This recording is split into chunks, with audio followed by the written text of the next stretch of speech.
Welcome to Man Does Tech, where I solve the problems you didn't even know you had. In this video, I will explain how to use Fidelity website full guide. Begin by signing in with your username and password, then enable two-factor authentication for added security.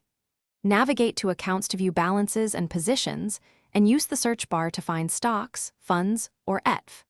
Set up automatic transfers, link external accounts, and customize alerts to stay informed about price changes and account activity daily. To place trades, choose the account, pick the ticker, and select order type like market or limit. Decide quantity, review estimated fees, and confirm the trade. Use advanced tools like stop loss, bracket orders, or recurring buys for dollar cost averaging. Monitor order status in the Orders tab and adjust or cancel when needed. Save confirmations for your records and export activity when required.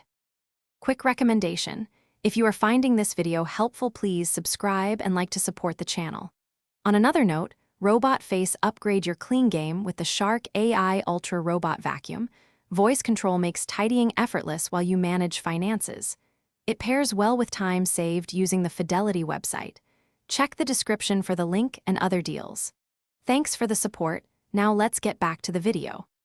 Manage cash and transfers by going to Transfers or Move Money, then choose transfer type and frequency. Link external banks using routing and account numbers, and verify microdeposits to complete linking.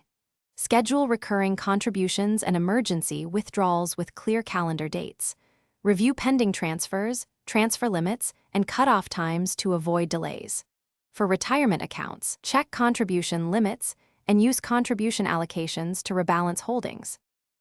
Thanks for watching. If you found this helpful, don't forget to like and subscribe.